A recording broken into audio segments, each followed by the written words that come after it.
Banyak yang menyangka bahwa kejatuhan Soeharto saat terjadinya krisis tahun 98. Padahal keluarga cendana sudah mulai redup pada tahun 96. Saat Ibu Tien Soeharto meninggal. Dan wafatnya Ibu Tien saat itu dipenuhi rumor kontroversial dan pandangan gaib di dalamnya. Selama 32 tahun Indonesia dipimpin oleh Presiden Soeharto. Banyak yang beranggapan bahwa lamanya Soeharto berkuasa akibat kediktatorannya. Kebebasan berpendapat pun. Banyak para pengkritik memilih beraksi melalui sindiran yang berbentuk lirik-lirik puisi, adegan-adegan film, musik dan lainnya. Dari sekian banyak anggapan, ada sebagian yang berpikir bahwa kekuasaan Soeharto yang sangat lama itu tidak lepas dari pengaruh sang ibu negara, Fatimah Siti Hastina. Bagaimana mungkin? Ada yang menyebut Soeharto keturunan bangsawan Mataram. Sedangkan masa kecil Soeharto dihabiskan dengan menggembala kerbau. Karena lahir dari keluarga miskin yang penuh dilema. Ibu Tien Soeharto lah yang dianggap mempunyai tuan atau kekuatan spiritual yang bisa mengangkat derajat suaminya menjadi orang nomor 1 di Indonesia. Hajah Raden Ajeng Siti Hartini lahir di Desa Jaten, Surakarta, Jawa Tengah pada 23 Agustus tahun 1923. Ia merupakan anak kedua dari pasangan Kanjeng Pangeran Haryo Sumoharjomo dan Raden Ayu Hatmanti Harmohudojo. Kakeknya adalah salah satu cucu Mangkunegoro III keturunan Raja-Raja Mataram. Di dalam diri Ibu Tien mengalir darah Prabu Brawijaya V Raja Majapahit terakhir. Selain itu Ibu Tien juga keturunan ke-17 dari Ki Ageng Selo Guru Mengaji, Joko Tingkir. Sesuai dengan statusnya sebagai bangsawan, Bu Tien pernah bersekolah di HIS Siswa yang merupakan sekolah kaum elit. Ia juga ikut les membatik dan mengetik. Sangat kontras dengan Soeharto kecil yang menggembala kerbau.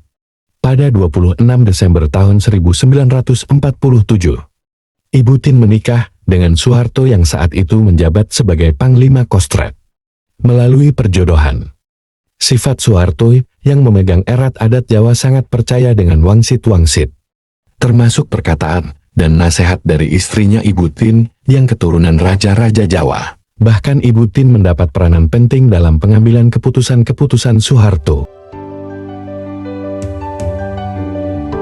Saat Soeharto menghadapi cobaan dalam karirnya militer, salah satunya di mana ia dipecat oleh Jenderal Nasution sebagai Pangdam Diponegoro karena dituduh meminta uang kepada perusahaan-perusahaan di Jawa Tengah.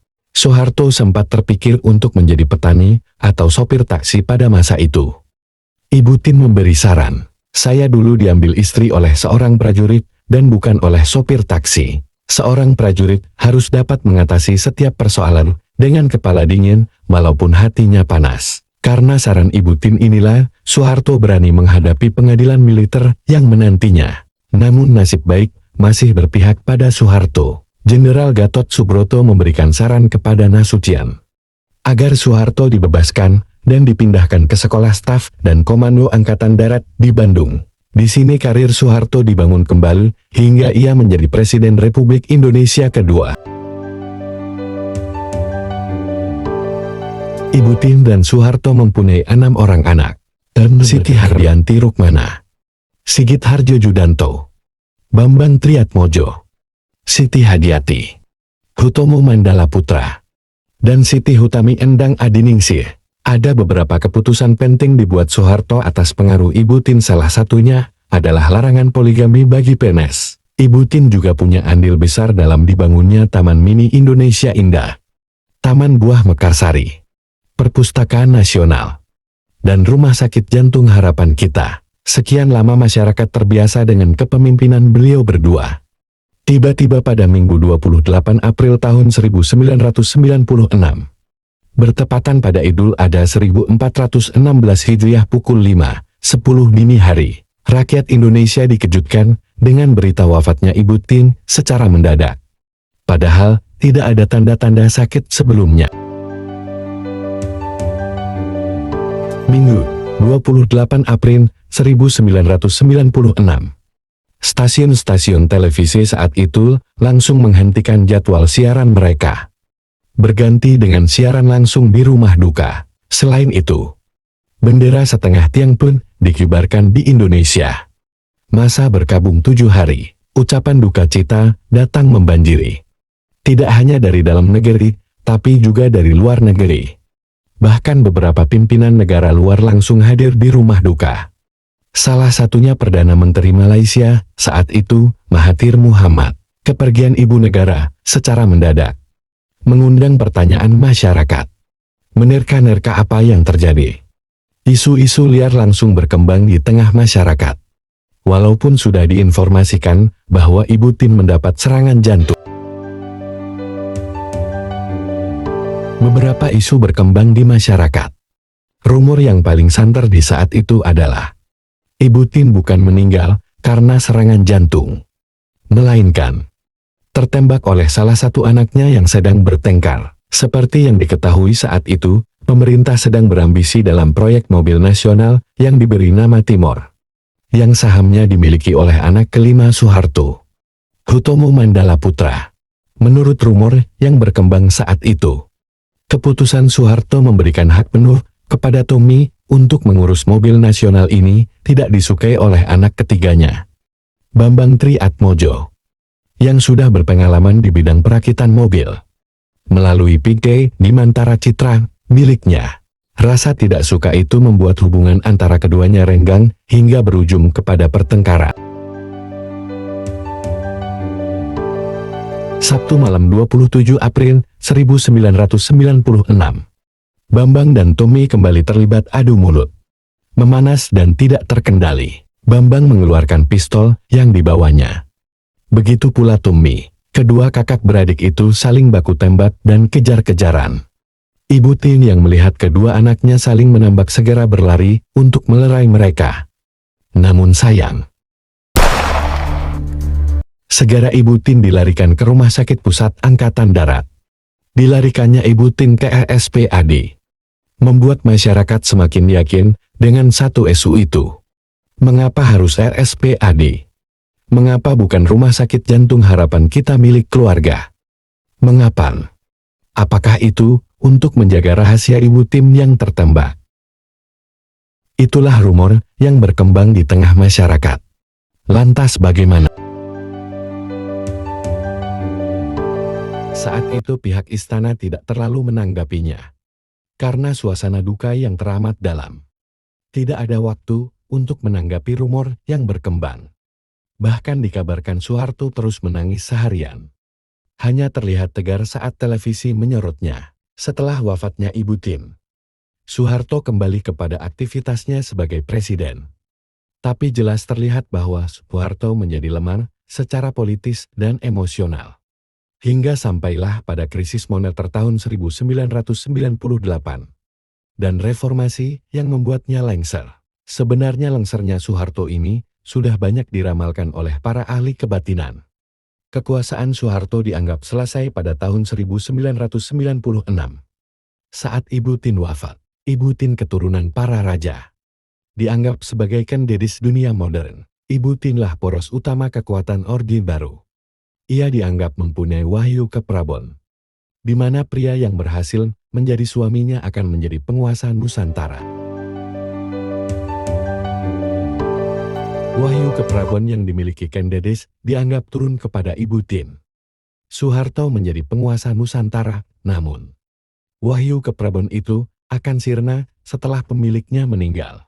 Itulah mengapa ahli kebatinan menganggap kekuasaan Soeharto berakhir pada tahun 1996. Krisis moneter tahun 1998 hanya penutup cerita saja. Sebenarnya sebelum kepergiannya Ibu Tien sudah menyampaikan kepada Soeharto agar tidak maju lagi menjadi presiden.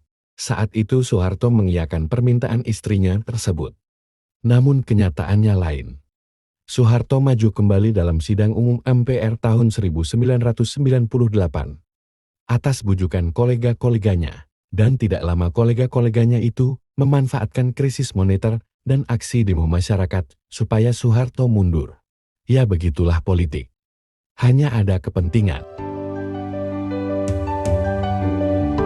Tentang kematian Bu Tien, ada juga rumor yang kurang populer, yaitu Ibu Tin dikutuk oleh Nyi Roro Kidul.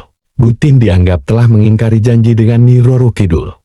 Kutukan ini juga mengakibatkan Soeharto lengser. Hal ini diungkapkan oleh paranormal terkenal dan kerabat cendana.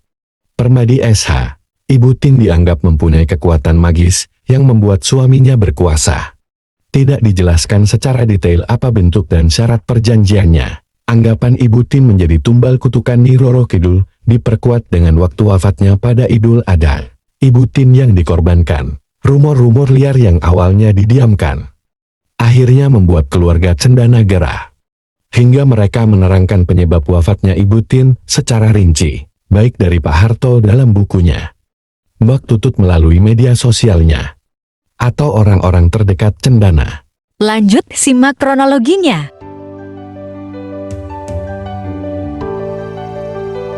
Tanggal 26 April 1996, Pak Harto mendapat firasat buruk. Cuaca perairan Anyar tak bersahabat. Hasil dari pancingan pun tak seperti biasanya. Hanya dapat 2 ekor, karena cuaca yang semakin memburuk. Sabtu pagi 27 April tahun 1996, Pak Harto kembali ke Jakarta. Saat Pak Harto memancing pada Jumat sore, Ibu Tin sedang mengunjungi sentra pembibitan buah Mekarsari. Melihat banyak tanaman yang sedang berbuah saat itu, Ibu Tin terlalu asik dan gembira. Tak ingat anjuran dokter tentang kesehatannya. Saat Pak Harto tiba di kediaman, melihat Ibu Tin lebih banyak istirahat karena kelelahan. Pada Minggu sekitar jam 4 dini hari, tiba-tiba Ibu Tin mengeluh kesulitan bernafas. Kemudian memerintahkan ajudan menyiapkan ambulans ke RSPAD. Di dalam ambulans ada Soeharto, Tommy dan Sigit. Sesampainya di RSPAD, tim dokter kepresidenan segera bertindak. Segala upaya dilakukan karena saat itu kondisi Ibu Tin semakin memburuk dan kritis. Tapi bagaimanapun manusia berusaha. Jika takdir kematian telah tiba, maka tidak bisa ditunda.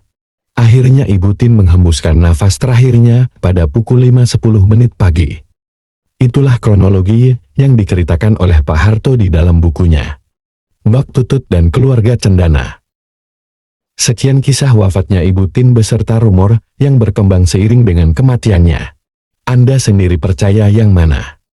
Apakah Ibu Tin wafat karena penyakit jantung? Atau karena tertembak oleh Bambang? Sampai jumpa pada kisah-kisah lainnya.